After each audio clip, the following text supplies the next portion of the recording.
Saben, a veces me gusta bromear, ya saben, sobre esos tontos de habla rusa que dicen tonterías y cosas absurdas. Y quiero decir de inmediato que algunos lo hacen por su propia estupidez y tontería, y otros porque, bueno, aman mucho el dinero. De hecho, mientras más, mejor. Es una condición humana bastante normal. Bueno, ahora me enviaron un enlace a un video absolutamente extraordinario que destaca como un pico del Himalaya de tonterías en la llanura de tonterías que dicen los blogueros, periodistas y otros políticos de habla rusa y ucraniana. Créeme, esto es un regalo. Y es decir, su regalo se llama Sneshana Yegorova. Ella misma se llama Avalancha de Nieve Yegorova. Y la avalancha de nieve ama mucho las manzanas. Las cosas brillantes y bonitas y las cosas que no son brillantes y bonitas no son baratas.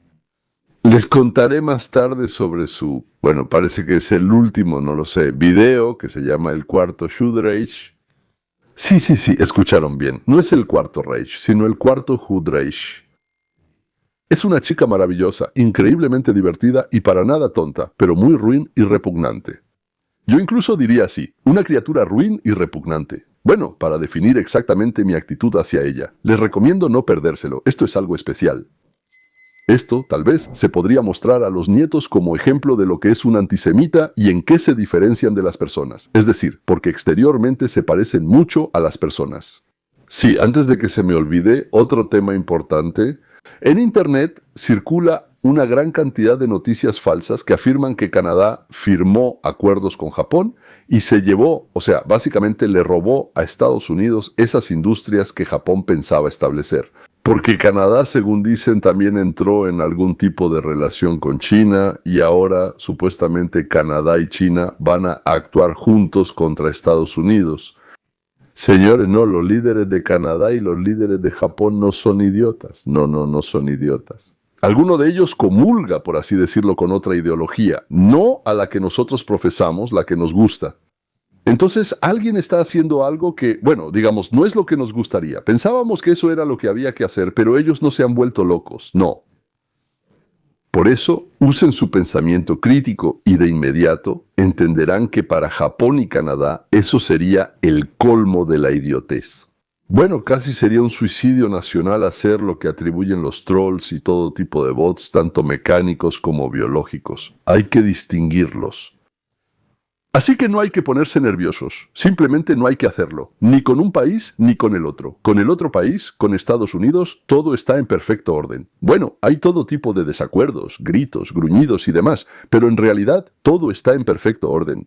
Pero vamos a empezar con un documento realmente extraordinario que acaba de publicar la Casa Blanca de acuerdo con los requisitos de la legislación estadounidense. El documento describe lo que la Casa Blanca considera sus logros más grandes e importantes del año pasado, es decir, el primer año de la administración de Donald Trump. Empecemos. Les dicen que Trump es el salvador de América, o les dicen que Trump es una amenaza para la democracia. ¿Qué es esto? Propaganda, ¿verdad? Medias verdades. Vamos a analizarlo juntos. Pero vamos a analizarlo no con emociones o juicios poco fundamentados, sino a través del prisma de la ciencia de la libertad. Existe esa ciencia, y es una ciencia. Como la geografía, como la geometría, como la física, una ciencia. Entonces, ¿qué hizo realmente la administración en el primer año completo, sin ver la realidad color de rosa, sin histeria, como científicos, sino como agitadores? Entonces, como dijo una vez nuestro primer cosmonauta, como se llamaba Gagarin, sí, Gagarin dijo, ¡vámonos! Y luego nos informaron que en ese momento él agitó la mano. 13 de abril de 2026, el Consejo de Asesores Económicos de la Casa Blanca. Existe ese consejo. Publicó el informe económico del presidente. Bueno, ahí no solo hay economía, hay de todo lo demás, pero así se llama. Son 14 capítulos, son más de 200 páginas, o sea, no son folletos publicitarios, ni un manifiesto de campaña, es algo oficial. Lo que se llama autoevaluación de la administración. Es un documento que se volvió obligatorio en 1946 según la ley de los Estados Unidos de América. Y precisamente por eso es tan valioso para nosotros. Aquí la administración misma dice cuáles considera sus principales logros. No vamos a resumir todo este documento. Son 200 páginas, ¿verdad? Mi tarea es otra. Filtrar sus puntos principales a través de la ciencia de la libertad. Porque el hecho por sí mismo, bueno, no significa nada. Ahí está la cifra, el PIB. Pero, ¿cómo sabes si es bueno, malo, más, menos o algo así? El porcentaje de desregulación. ¿Qué significa eso para ti? La cantidad de decretos firmados. Tal vez alguien firmó 2000 decretos y todos son sobre cómo renombrar puentes. Todos esos son números vacíos hasta que hacemos la pregunta principal. ¿Y cuál es la pregunta principal? ¿Contribuye esto, bueno, todo lo que hicieron durante un año a la libertad individual? ¿O la limita? ¿Aumentará esto la propiedad primaria, bueno, la vida, y la secundaria sobre el producto de su trabajo? ¿O se la quita? Y esto, en realidad, esa evaluación es el único criterio que importa. Todo lo demás es ruido de fondo. Voy a repasar 8 bloques. Entonces, 7 logros reales que apoyarían tanto Adam Smith como Ludwig von Mises y Friedrich Hayek. El octavo es lo que la administración presenta como un éxito, pero desde el punto de vista de la ciencia y la libertad genera serias objeciones. Seremos honestos, en todo. Entonces, número 1, el segundo capítulo del informe económico está completamente dedicado a la desregulación. Decenas de miles de páginas de regulaciones federales han sido eliminadas. Cientos de instrucciones de diferentes agencias han sido eliminadas. Programas completos han sido eliminados. Según las estimaciones de la administración, el ahorro para el sector privado es de cientos de miles de millones de dólares al año. Lo diré claramente, es pura lógica, un logro importante del primer año. Más importante que los impuestos, más importante que la política comercial, más importante que cualquier otra cosa. Ahora les voy a explicar por qué. Friedrich Hayek, en su conferencia Nobel de 1974, habló sobre la perniciosa presunción, sobre el hecho de que un planificador central nunca puede reunir todo el conocimiento que está disperso en la sociedad entre millones de personas. Cada regulación es un intento de un burócrata, digamos, en Washington, en Bruselas o en algún otro lugar, de reemplazar la decisión de millones de personas en sus localidades. El burócrata no es tonto. ¿Por qué lo hace? La tarea en principio es irresoluble. Eso es todo. El conocimiento es descentralizado por naturaleza. Por lo tanto, una decisión desde arriba, una sola solución para todos, es antinatural. Ludwig von Mises dijo: es aún más sencillo. El gobierno es una herramienta de coerción. No tiene su propia racionalidad económica. Todo lo que sabe hacer es distorsionar las señales del mercado. Cuando reduces la regulación, no introduces el caos, restauras el orden. Ese orden espontáneo que Hayek llamaba cosmos, a diferencia del orden construido. Golambas añadiría además, la regulación es una invasión a la propiedad primaria del ser humano. A su tiempo, a su energía, a su vida, su propiedad secundaria. Es el producto de su trabajo. Eliminar la regulación no es un regalo para los negocios. Es la devolución de la propiedad a su legítimo dueño. Legalmente siempre fue el dueño. De hecho, le fue arrebatada y ahora le es devuelta. Veamos los detalles concretos. La EPA de Biden exigía a los fabricantes de automóviles algo prácticamente imposible. Para el año 2032, 2/3 de las ventas, 2/3 de las ventas de autos nuevos, 2/3 de las ventas deben ser autos eléctricos. Eso no es protección ambiental, eso es una orden del Gosplan soviético. O sea, producir tal cantidad de espigas para tal fecha. Cancelar esta norma no es una catástrofe climática. Devolver la decisión a donde le corresponde, al consumidor. Si quiero comprar este, compro este. Si quiero comprar aquel, compro aquel. 2/3 comprarán. La mitad, 1/10 parte. El mercado decidirá. El consumidor decidirá. Si quieres un auto eléctrico, cómpralo. Si quieres gasolina, cómprala. El gobierno no te manda. Lo mismo pasa en decenas de otras industrias, desde la construcción hasta la farmacéutica, desde la energía hasta la agricultura. Cada disposición derogada, cada regulación eliminada es una pequeña victoria de la libertad. Recuerden esto, porque es el fundamento de todo lo demás. El primer capítulo del informe está dedicado a una gran y hermosa ley. Una reducción masiva de impuestos para las familias trabajadoras. La extensión y profundización de las reformas de 2017, nuevas deducciones, simplificación del código. Bastiat, en su ensayo Lo que se ve y lo que no se ve, escribió una de las frases más importantes de toda la historia del pensamiento económico. El Estado es una gran ficción, a través de la cual todos intentan vivir a costa de los demás. El impuesto es la herramienta de esta ficción. Cada dólar para el Estado no es una contribución voluntaria al bien común. Es un dólar quitado bajo amenaza de violencia a quien lo ganó y entregado a quien no lo ganó. Bueno, a veces esto se puede justificar. Sí, el ejército, los tribunales, la protección de las fronteras. Pero en la gran mayoría de los casos esto no está justificado. Milton Friedman formuló la ley principal del presupuesto. La regla de las 4 formas de gastar dinero. La primera manera: usted gasta su propio dinero en usted mismo. Aquí es donde pone la máxima atención tanto a la calidad como al precio, ¿verdad? Lo compra para usted mismo. Ya sea un servicio, un objeto, productos o cualquier otra cosa. Usted está atento tanto a la calidad como al precio. El segundo método: su dinero en otros. Ya hay menos atención a la calidad. Bueno, un regalo es un regalo. Todavía hay atención al precio. Tercer método: de otros para uno mismo. El precio ya no importa. Paga otro. La calidad importa. Cuarta manera: dinero ajeno en otros. No les importa ni el precio ni la calidad, ¿verdad? Cada reducción de impuestos traslada dólares del cuarto régimen al primero. Esto no es solo una política económica, es la restauración del orden moral. Los críticos dirán, esto aumentará el déficit. Bueno, respondan con calma. El déficit, damas y caballeros, es el resultado del gasto, no de los impuestos bajos. No debieron gastar tanto, y ni siquiera se sabe en qué. Primero reduzcan los gastos, luego discutan sobre los impuestos. Quien no esté de acuerdo, en realidad, no está defendiendo el presupuesto, está defendiendo el poder del gobierno para gastar el dinero de los contribuyentes en lo que quiera. Un trabajador estadounidense que se quedó con $1000 extra al año no es un impuesto no recaudado. Es una familia que pudo comprarle zapatos nuevos a sus hijos, reparar el techo o ahorrar para la jubilación. Eso es libertad en términos materiales concretos. Capítulo 4 del informe.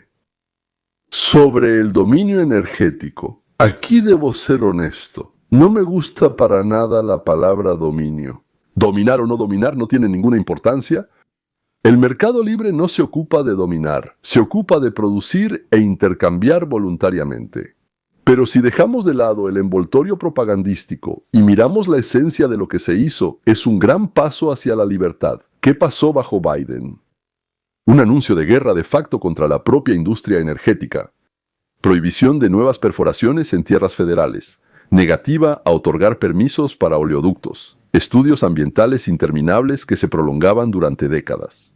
Asfixia administrativa de la industria nuclear.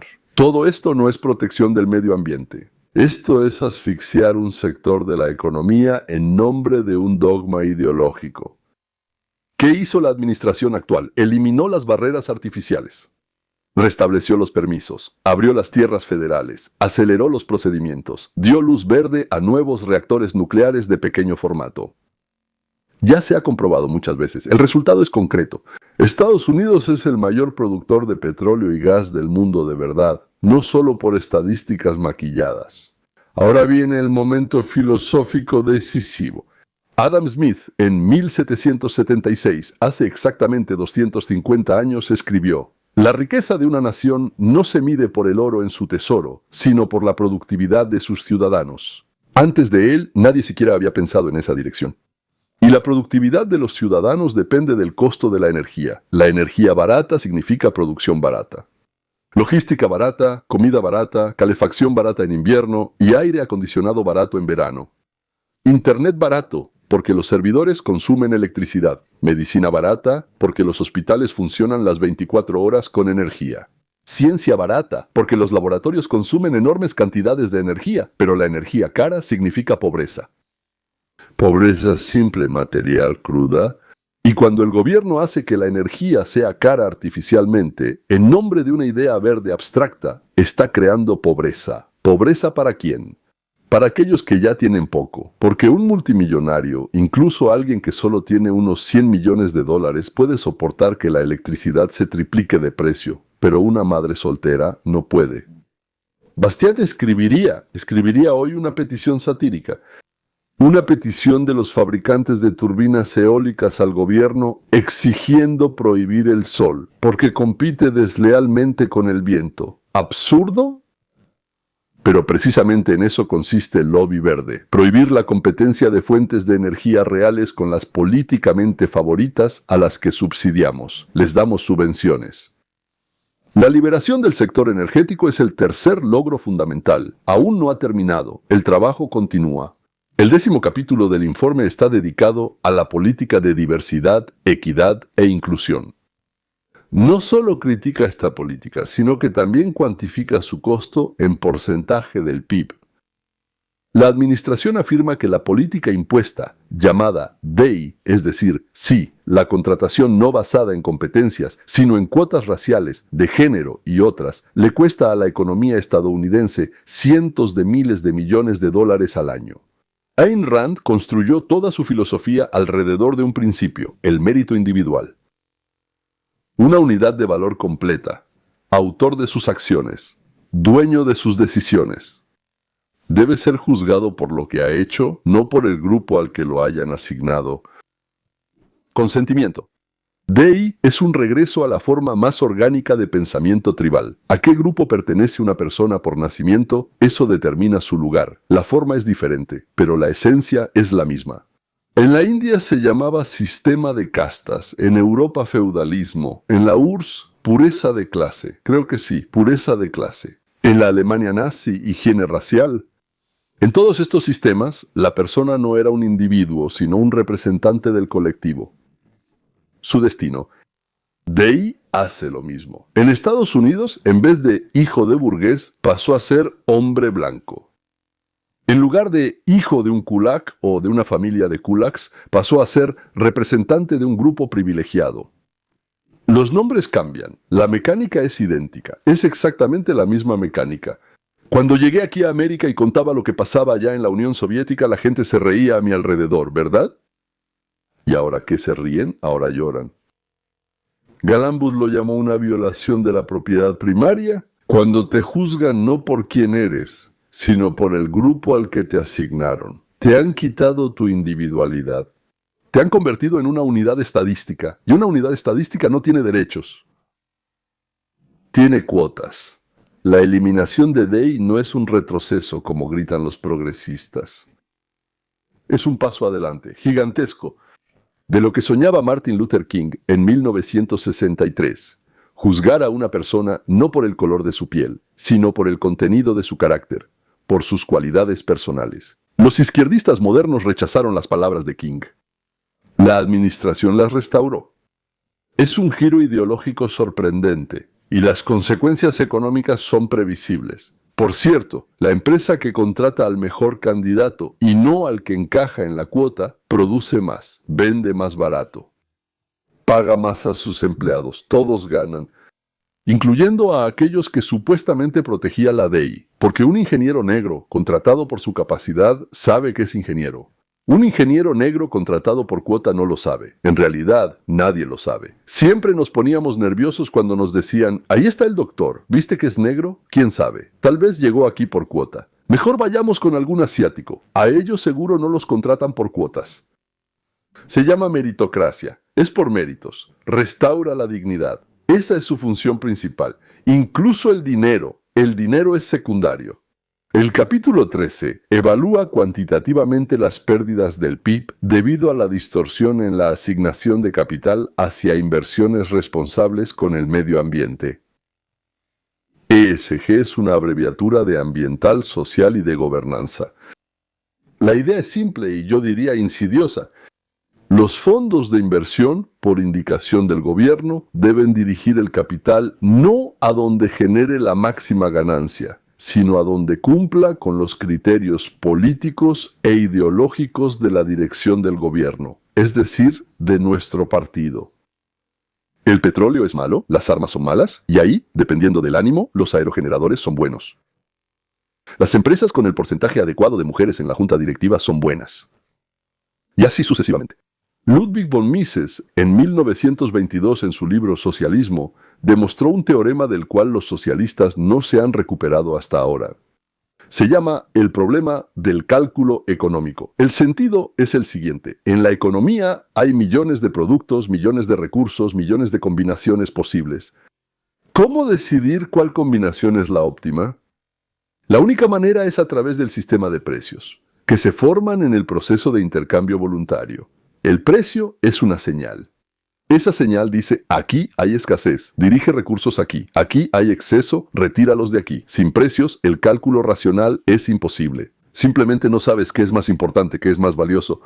En realidad, ni siquiera sabes dónde la sociedad necesita más. ESG es un intento de reemplazar la señal de precios por una señal política. Los datos vienen de arriba, desde el centro. Con la mano señalando hacia allá, entonces ahí sale el sol o ahí se pone el sol, no importa, hacia algún lado, todos vamos para allá. El que invertiría en una compañía petrolera rentable se ve obligado a invertir en una solar que da pérdidas.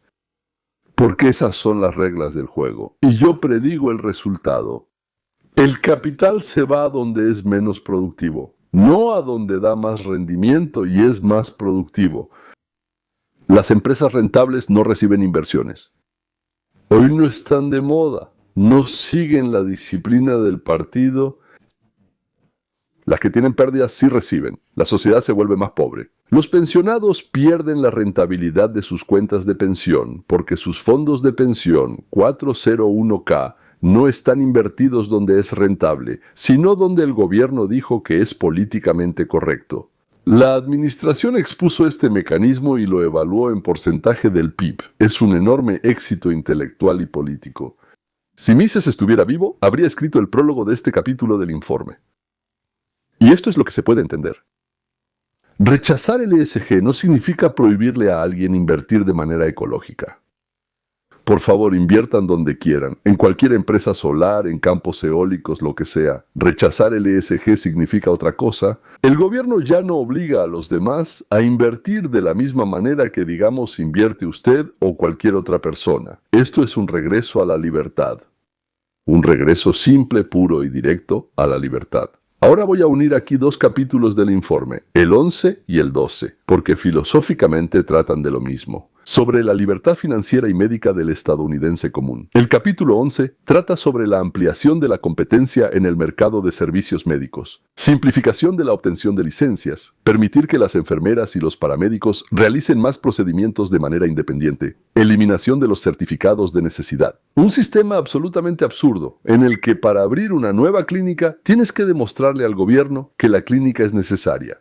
Como si el gobierno supiera mejor que los pacientes lo que necesitan. Pero abriste, nadie vino, cerraste. Milton Friedman pasó toda su vida demostrando una cosa sencilla. La medicina estadounidense es tan cara no porque sea mala medicina, sino porque tiene mala regulación.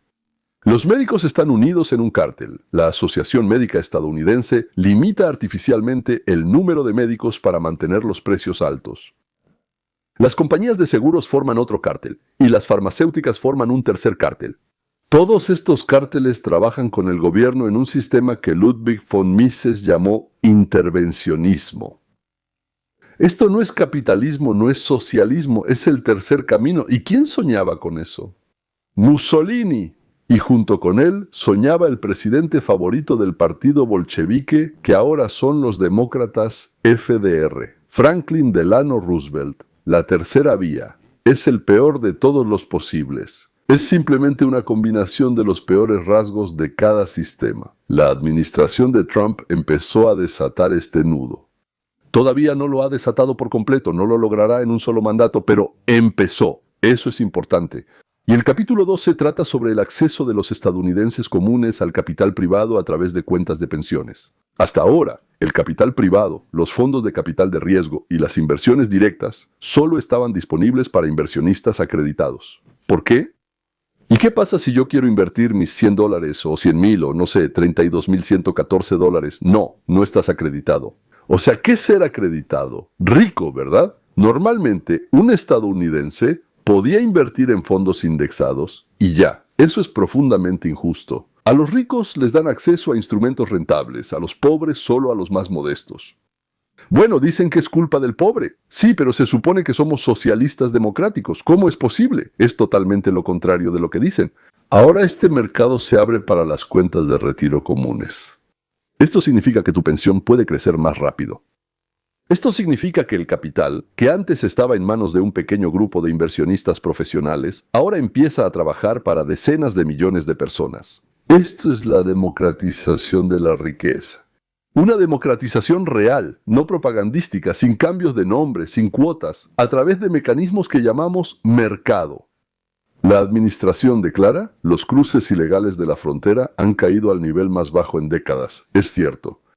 Este es un logro real, medible y confirmado por fuentes independientes.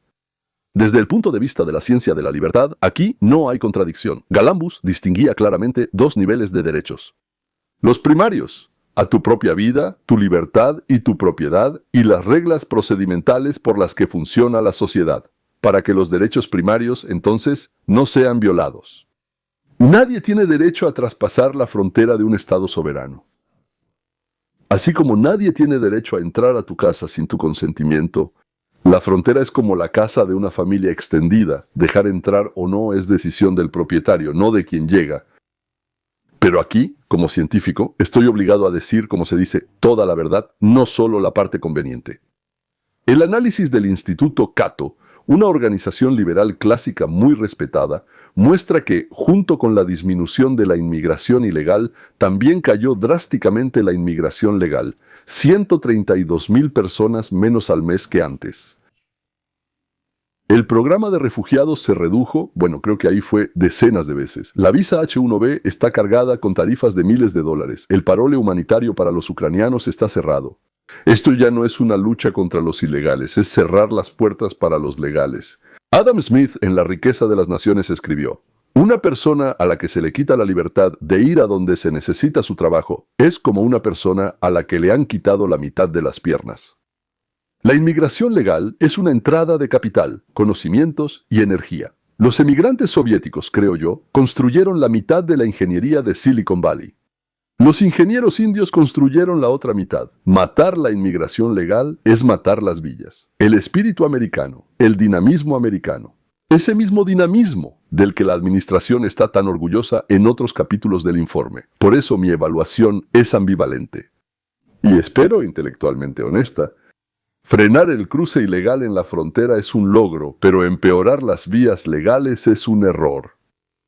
Eso tal vez sea una deficiencia, no un error, una deficiencia. Pero hay que prestar atención a eso. La administración todavía tiene tiempo para corregirlo, y espero que lo haga. Porque necesitamos inmigrantes inteligentes, avanzados, orientados a los negocios, rápidos y astutos.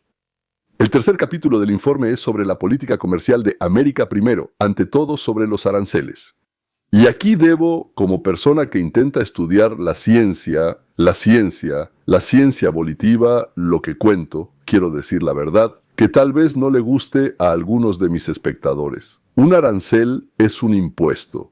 El arancel no lo paga el chino, ni el mexicano, ni el europeo que nos envía productos. El arancel lo pagan ustedes, los consumidores estadounidenses. Cuando se impone un arancel del 25% a una lavadora china, la lavadora no se vuelve más barata, se vuelve más cara. Ya sea un 25, 20, 15%, no importa el porcentaje ahora, se vuelve más cara.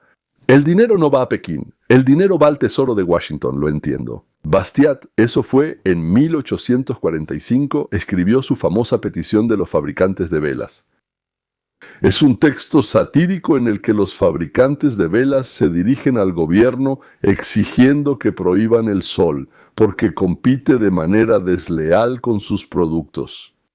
Claro, sí, digamos, risa, absurdo y todo eso, pero describe exactamente la lógica de cualquier proteccionista, sin excepción. Adam Smith lo demostró hace 250 años. El comercio entre dos países no es un juego de suma cero. Ambos países ganan porque cada uno se especializa en lo que es más eficiente. El arancel elimina la especialización.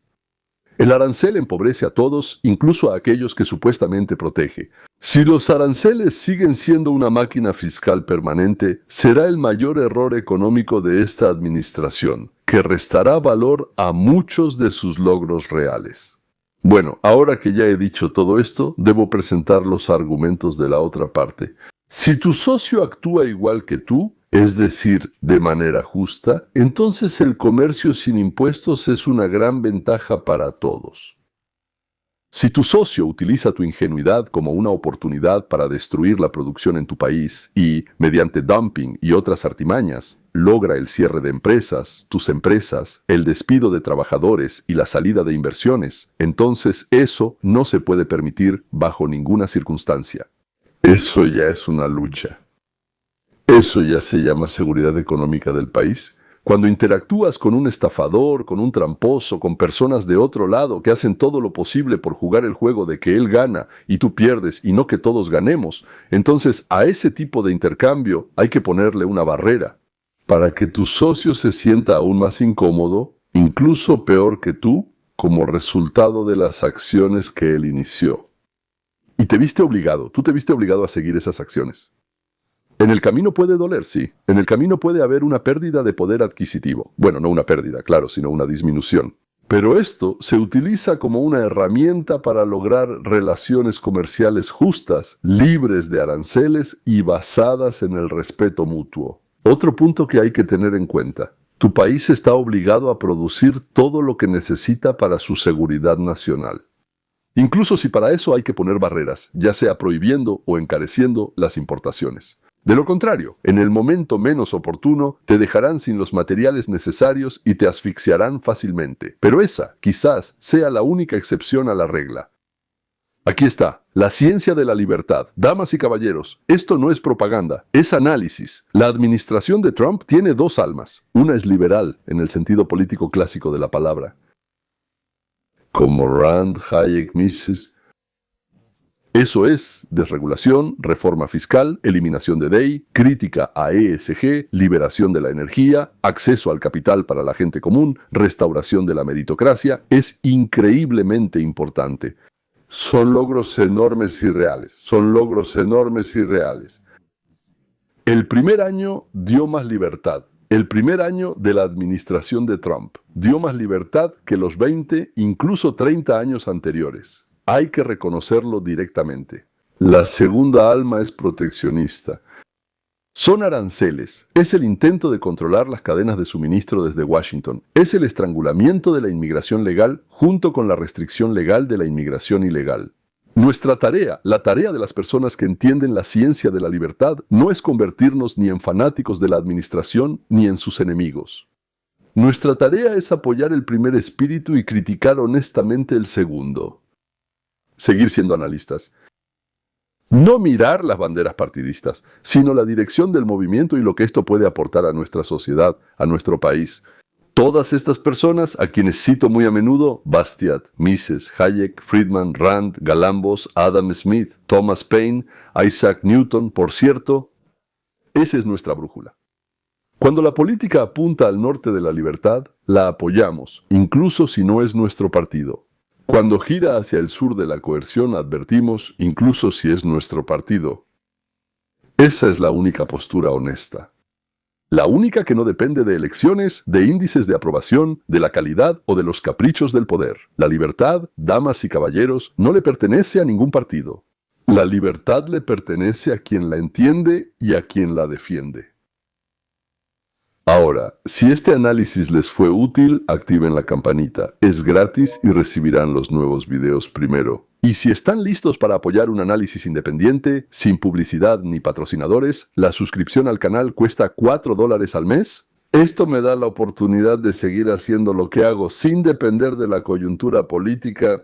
Escriban en los comentarios cuál de los 8 logros consideran el más importante. Por cierto, me interesa mucho saber qué piensan al respecto las personas, mis espectadores. ¿Y cuál de los errores consideran el más peligroso a largo plazo? Lo analizaremos en el próximo video.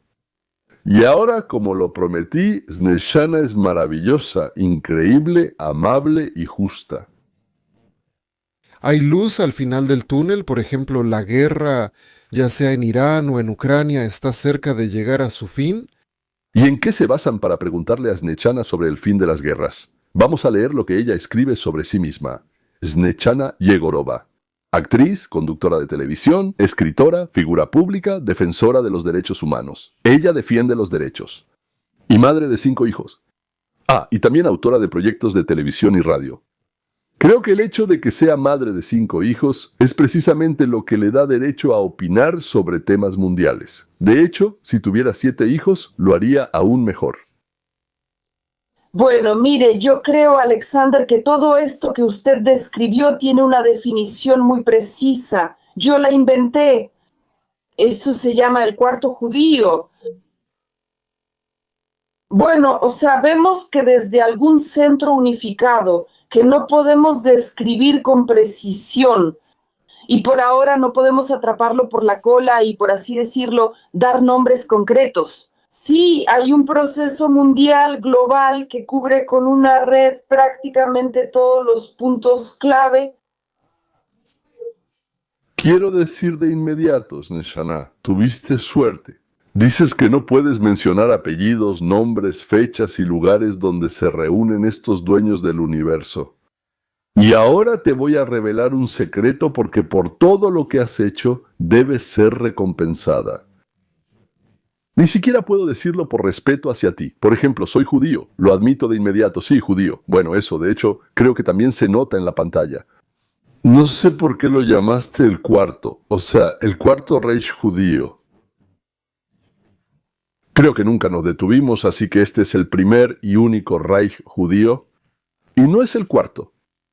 Desde los tiempos en que nosotros mismos destruimos el segundo templo para dispersarnos por el mundo y gobernarlo, constantemente organizábamos pogromos contra nosotros mismos.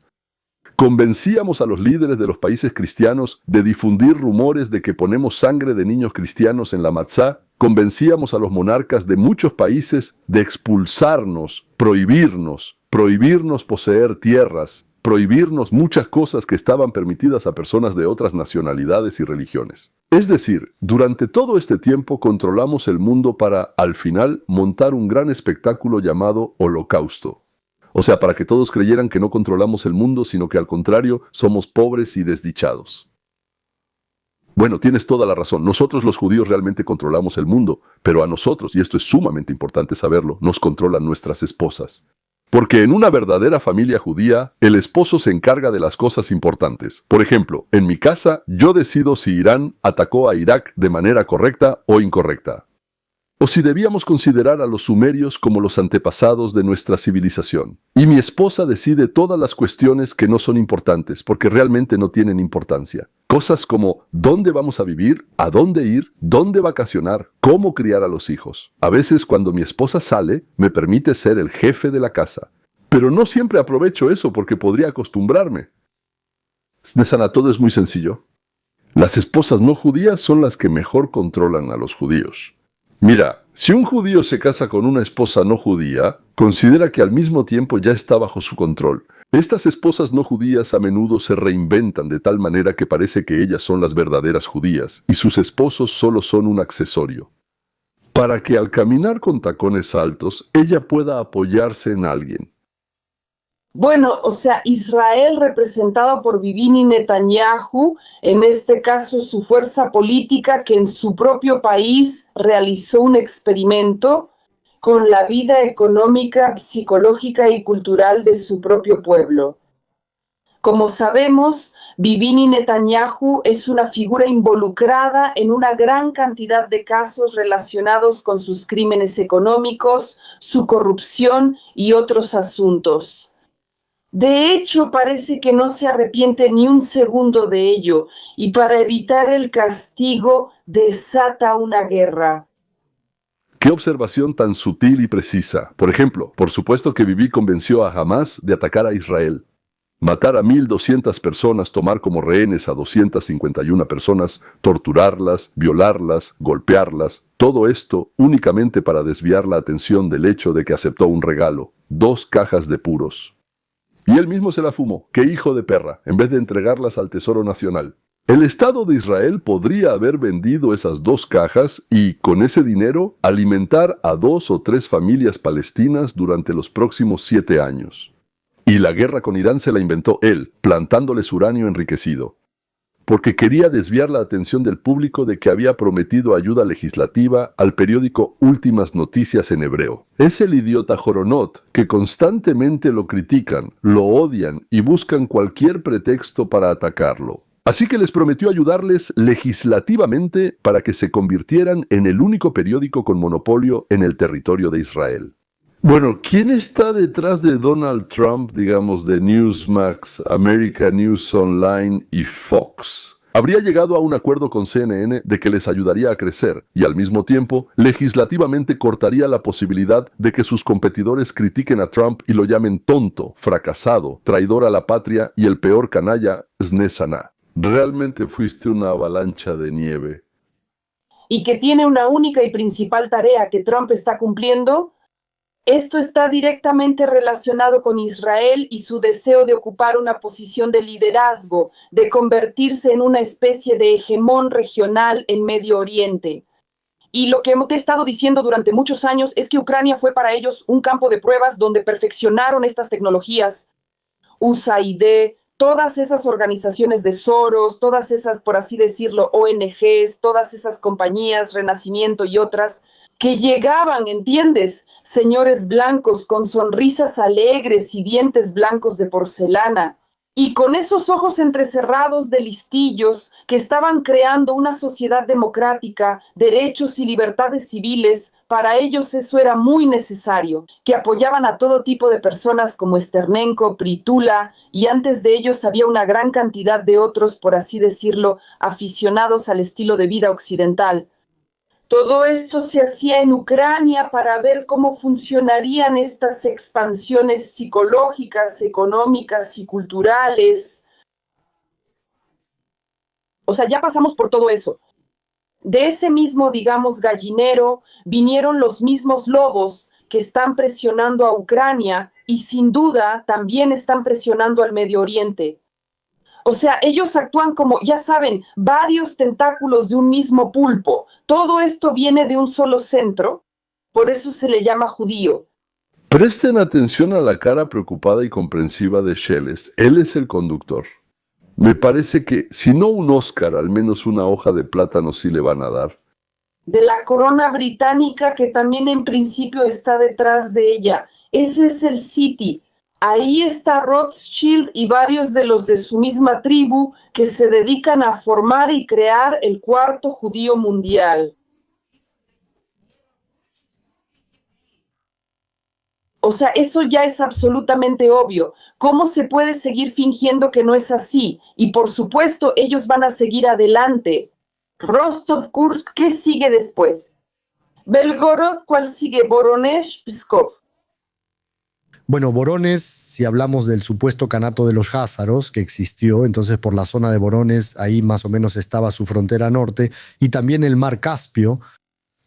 Gracias, Snesana. Todo lo que usted dice suena dramático e incluso pesimista. Espero que no sea así, porque si es así, entonces resulta que...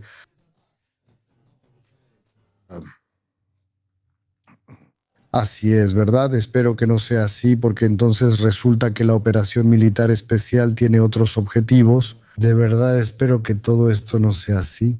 O sea, él como que espera que no sea así, pero lamentablemente siente, ve, percibe y entiende que sí es así. Y que los judíos están tomando el control. El mundo. Un segundo. Pero si ya lo tomaron hace mucho y lo dirigen, ¿por qué lo estarían tomando de nuevo? ¿Será que unos judíos le están quitando el mundo a otros judíos? Lo más probable es que así sea. Ya no puedo nublar su conciencia mejor que las avalanchas de nieve. Tal vez solo una avalancha de nieve en la que aún no he estado. Eso es todo. Y espero que lleguemos al martes cuando tendrá lugar nuestra próxima reunión. Y hasta entonces que tengan que les pasen muchas cosas buenas y positivas. Estuvo con ustedes León Weinstein, La Ciencia de la Libertad. Adiós.